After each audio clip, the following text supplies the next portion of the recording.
যত না বেশি প্রেসিডেন্ট ট্রাম্পের কর্মসূচি কভার করেছি তার চেয়ে বেশি করেছি তার সমালোচনা, বিক্ষোভ, বেলুন, এই সমস্ত বিষয়। আমাকে কেউ জিজ্ঞেস করে নাই যে তুমি কেন প্রেসিডেন্টের সাথে এসে তার খারাপ দিকগুলো, মানে যেগুলি তার এগেনস্টে হচ্ছে, সেটা কভার করছে।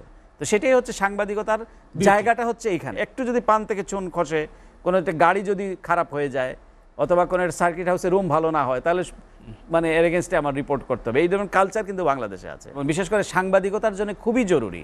কারণ এরা হচ্ছে তাদেরকে বলা হয় আয়না, মানে প্রতিবিম্ব। তো তাকে তার এই যে 15 বছরে যে পচে গলে গিয়েছে, এটার জন্য একটা কমিশন করা উচিত। স্টেট ডিপার্টমেন্টে বাংলাদেশের গণতন্ত্র, বাংলাদেশের সার্বিক গণমাধ্যম, যে মুক্ত স্বাধীনতার যে বিষয়টি আপনি বললেন, এটি নিয়ে যখন একই প্রশ্ন বা একটু এদিক ওদিক করে আপনি প্রতিদিন করতেন, স্টেট ডিপার্টমেন্ট কি কখনো বিরক্ত হয়েছে?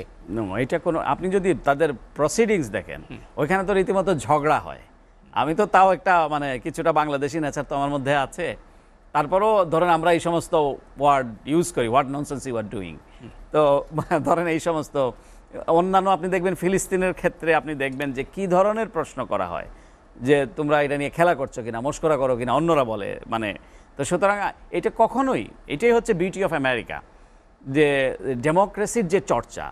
প্রেসিডেন্ট ট্রাম্প যখন পোডিয়ামে দাঁড়িয়েছে প্রেস কনফারেন্সে, হাফিংটন পোস্টের রিপোর্টার দত্ত তাকে প্রশ্ন করছে, হেই মিস্টার প্রেসিডেন্ট, তুমি যে এই পোডিয়ামে দাঁড়িয়ে যে প্রতিদিন এতগুলো মিথ্যা কথা বলো, তোমার কোনো রিগ্রেট নাই, তোমার কোনো লজ্জা নাই?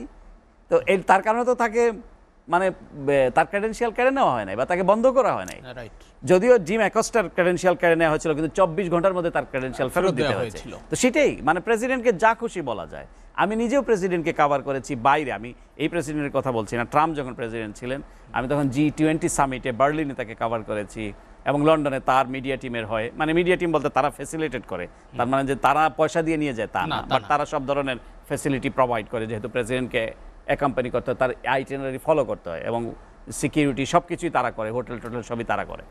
তো সেখানে আমি যত না বেশি প্রেসিডেন্ট ট্রাম্পের কর্মসূচি কভার করেছি তার চেয়ে বেশি করেছি তার সমালোচনা, বিক্ষোভ, বেলুন, এই সমস্ত বিষয়। আমাকে কেউ জিজ্ঞেস করে নাই যে তুমি কেন প্রেসিডেন্টের সাথে এসে তার খারাপ দিকগুলো, মানে যেগুলি তার এগেনস্টে হচ্ছে, সেটা কভার করছে। তো সেটাই হচ্ছে সাংবাদিকতার জায়গাটা, হচ্ছে এইখানে, যে আপনি মানে স্থাবক হওয়ার দরকার নেই, আপনার রিয়েলটা বললেই হলো। আবার ফেক নিউজও যাতে আমি প্রচার না করি, যা ঘটে নাই। আমি সবচেয়ে বেশি খেয়াল রাখতাম, আপনি দেখবেন আমি প্রত্যেকটা প্রেস ব্রিফিংয়ে আমি তো প্রশ্ন করছি, আমি নোট নিচ্ছি অথবা ভিডিও নিচ্ছি, তারপরেও আমি ট্রান্সক্রিপ্ট ডিস্ট্রিবিউশন পর্যন্ত ওয়েট করতাম রিপোর্ট ছাড়ার আগে। যে যখন প্রত্যেকটা প্রেস কনফারেন্সে, ইউএন বলেন, স্টেট ডিপার্টমেন্ট বলেন, হোয়াইট হাউস বলেন, উইদিন 2-3 আওয়ার্স আপনি পুরো ট্রান্সক্রিপ্ট পেয়ে যাবেন, ভিডিও অ্যান্ড অডিও। তখন আমি মিলিয়ে দেখতাম যাতে কোনো একটা শব্দ যাতে আমি টুইস্ট না করি, যেটা বলে নাই সেটা যাতে আমি না ঢুকাই, সে ব্যাপারেও আমিও খুব সচেতন থাকতাম। তারপরেও বাংলাদেশের স্থাবক মিডিয়া আমার প্রতি সুবিচার করেন। আপনি স্থাবক মিডিয়ার কথা বলছেন, এবং আপনি বলছেন সেটা হচ্ছে যে মেশিনে সৃষ্টি করা হতো।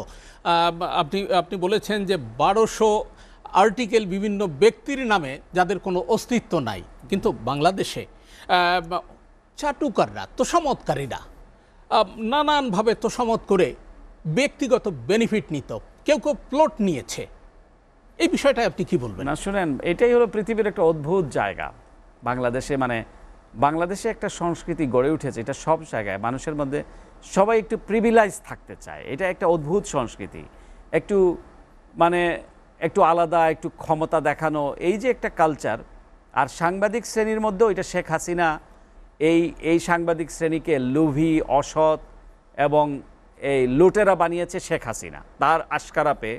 তো তারা মনে করেছে, যখন একজন দেখেছে যে না, সে তো, আপনি তো প্লট বললেন, এরা শত শত কোটি টাকার মালিক হয়েছে সাংবাদিকতার আড়ালে। দে আর নট সাংবাদিক, দে আর লুটেরা। এটা প্রথমত এই জায়গাতে আসতে হবে। তারা বলছে সাংবাদিক, পরিচয় তাদের সাংবাদিক, কিন্তু তারা লুটেরা।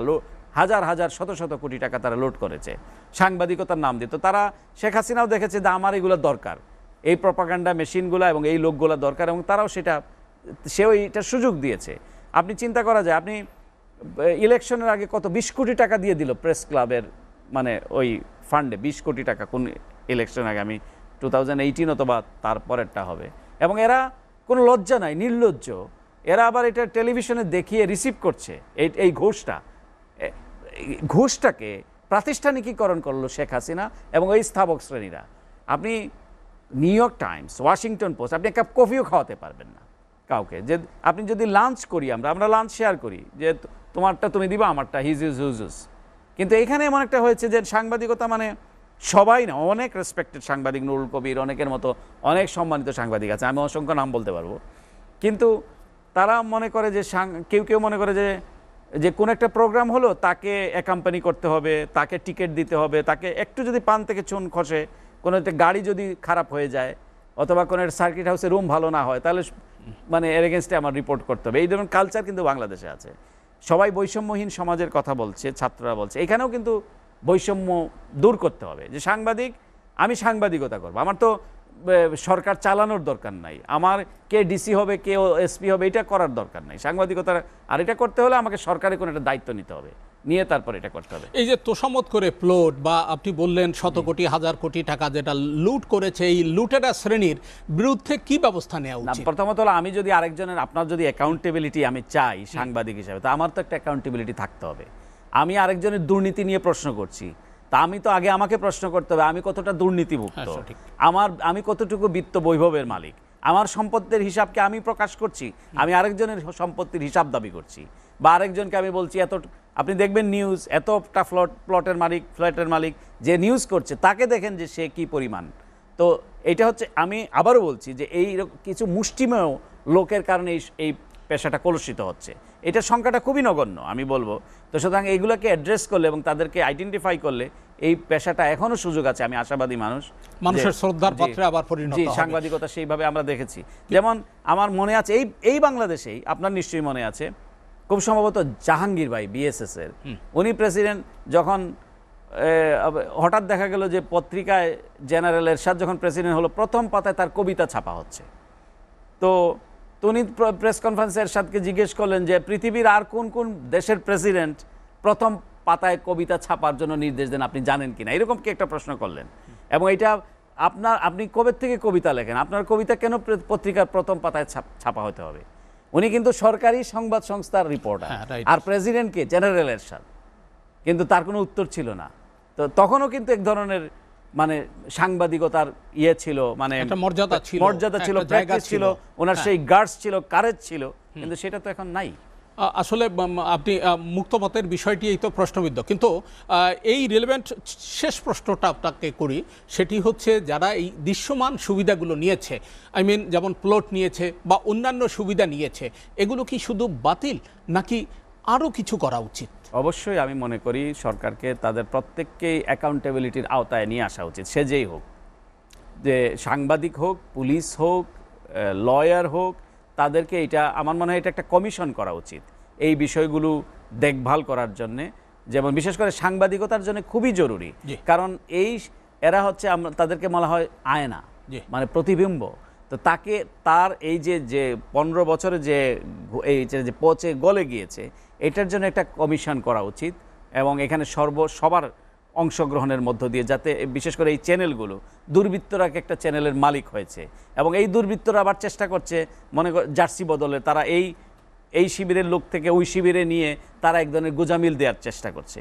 তো আমি মনে করি যে এই যে গভর্নমেন্ট, ইন্টারিয়াম গভর্নমেন্ট যেটা হয়েছে, অন্তর্বর্তীকালীন যে সরকার, তাদের এই বিষয়গুলোকে এখন অ্যাড্রেস করা উচিত, যে যাতে এই সেক্টরটাকে বাঁচাতে হবে, বাঁচালে অন্যান্য সেক্টর বেঁচে যাবে, মিডিয়া সেক্টর।